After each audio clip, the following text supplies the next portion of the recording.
On one of those days, as he was teaching the people in the temple and preaching the good news, the priests and scribes came to him with the elders.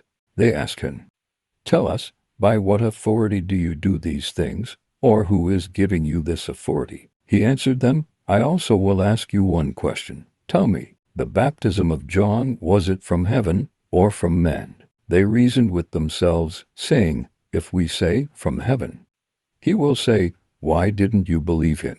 But if we say, from men, all the people will stone us, for they are persuaded that John was a prophet." They answered that they didn't know where it was from. Jesus said to them, "Neither will I tell you by what authority I do these things." He began to tell the people this parable. A man planted a vineyard and rented it out to some farmers, and went into another country for a long time. At the proper season, he sent a servant to the farmers to collect his share of the fruit of the vineyard. But the farmers beat him and sent him away empty. He sent yet another servant, and they also beat him and treated him shamefully, and sent him away empty. He sent yet a third, and they also wounded him and threw him out. The Lord of the vineyard said, "What shall I do? I will send my beloved son. It may be that seeing him, they will respect him." But when the farmers saw him, they reasoned among themselves, saying, "This is the heir. Come, let's kill him, that the inheritance may be ours." Then they threw him out of the vineyard and killed him.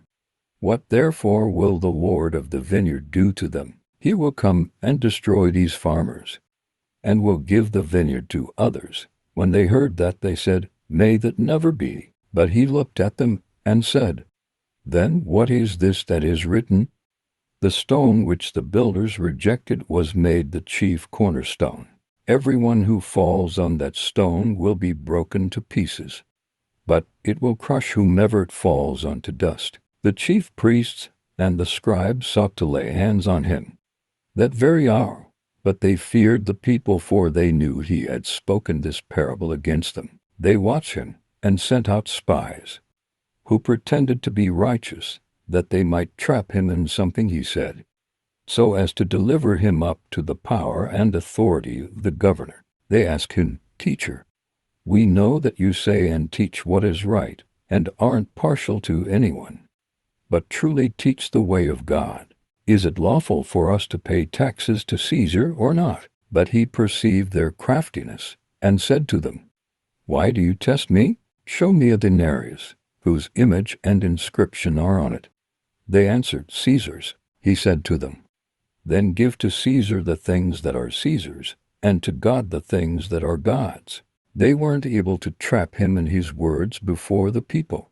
They marveled at his answer and were silent. Some of the Sadducees came to him, those who deny that there is a resurrection. They asked him, "Teacher, Moses wrote to us that if a man's brother dies having a wife, and he is childless, his brother should take the wife and raise up children for his brother. There were therefore 7 brothers. The first took a wife, and died childless. The second took her as wife, and he died childless. The third took her, and likewise the 7 all left no children, and died. Afterward the woman also died. Therefore, in the resurrection whose wife of them will she be? For the 7 had her as a wife." Jesus said to them, "The children of this age marry, and are given in marriage, but those who are considered worthy to attain to that age and the resurrection from the dead neither marry nor are given in marriage, for they can't die any more, for they are like the angels, and are children of God, being children of the resurrection.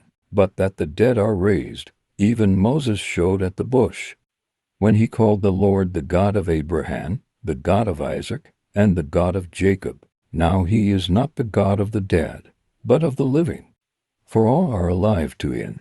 Some of the scribes answered, "Teacher, you speak well." They didn't dare to ask him any more questions. He said to them, "Why do they say that the Christ is David's son? David himself says in the book of Psalms, 'The Lord said to my Lord, sit at my right hand, until I make your enemies the footstool of your feet.' David therefore calls him Lord, So how is he his son? In the hearing of all the people, he said to his disciples, "Beware of those scribes who like to walk in long robes, and love greetings in the marketplaces, the best seats in the synagogues, and the best places at feasts, who devour widows' houses, and for a pretense make long prayers.